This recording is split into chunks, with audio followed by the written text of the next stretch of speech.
बोली राधा रानी सरकार की जय हो।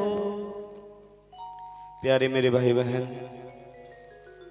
आज सुंदर भाव से कहा जाता है भगवत प्रेमियों,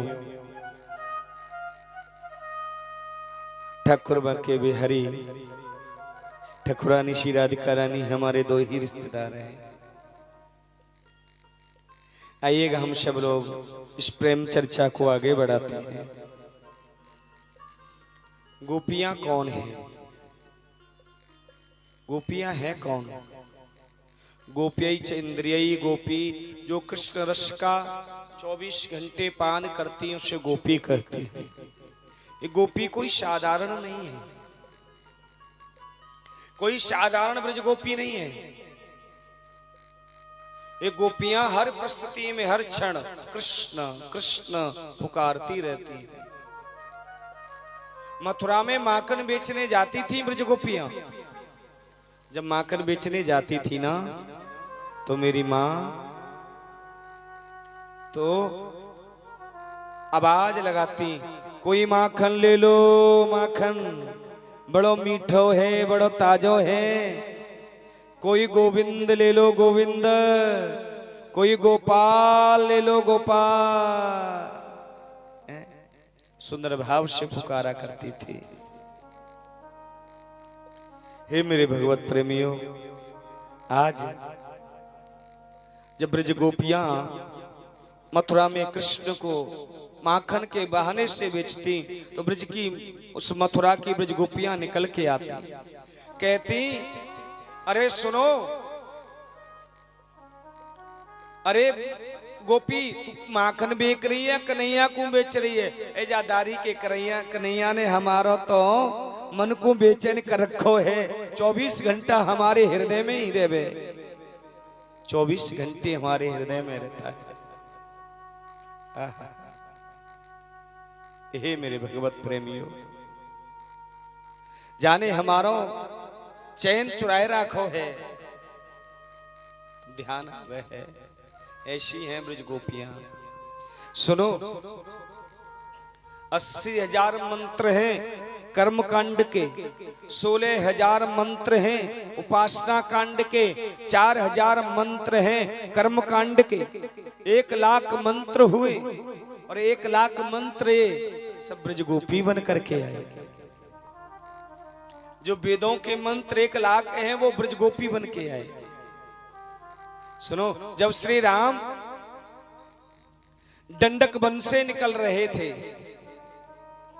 और जैसे ही दंडक वन से निकल रहे थे ना, तो सीता जी साथ में थी। लंबी लंबी दाढ़ी वाले महात्मा, लंबी लंबी उम्र वाले महात्मा सीता जी को देख के बोले, हे राम, हमें भी अपनी चरणों की दासी बना लो ना।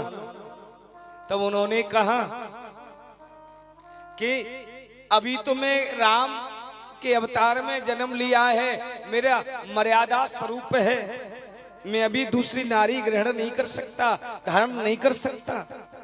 जब मैं कृष्ण बन के आऊंगा, आप सभी संत ब्रजगोपी बन के आना।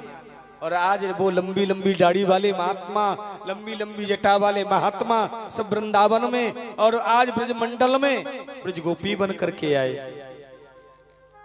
सुनो, हमारे ब्रज में तो आज भी गोपी भाव से ही सब लोग रहते हैं। कोई ये कहे ब्रजमंडल में हम सखाए हैं, सखा के भाव से रहते हैं, हम पुरुष हैं, तो पुरुष वहां कोई नहीं रह सकता। वहां पे तो ओनली सखी भाव से ही रह सकते हैं। पुरुष तो ओनली हमारे बिहारी जी हैं, और कोई पुरुष है ही नहीं वहां। हाँ, भोलेनाथ को भी गोपी बन के आना पड़ा। प्यारे मेरे भाई बहन, जब मेरे प्रभु मत्स्य रूप धारण किया, मत्स्य कन्याएं मोहित हो गई। मेरे प्रभु ने कहा, अभी मैं ब्रह्मचारी बन के आया हूं, अभी मैं आपको धारण नहीं कर सकता। तो जब मैं कृष्ण बन के आऊंगा, तब गोपी बन के आना। आज सब मत्स्य कन्याएं ब्रज गोपियां बन करके आई हैं।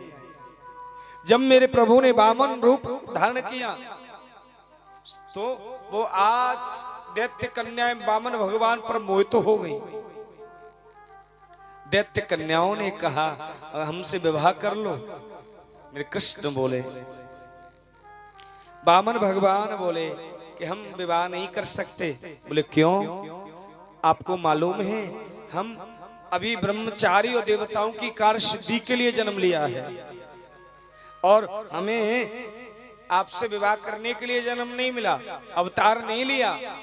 तो जब कृष्ण जन्म लेंगे, जब आप गोपी बन करके आना, जितनी दैत्य कन्याएं हैं सब गोपियां बन करके आई।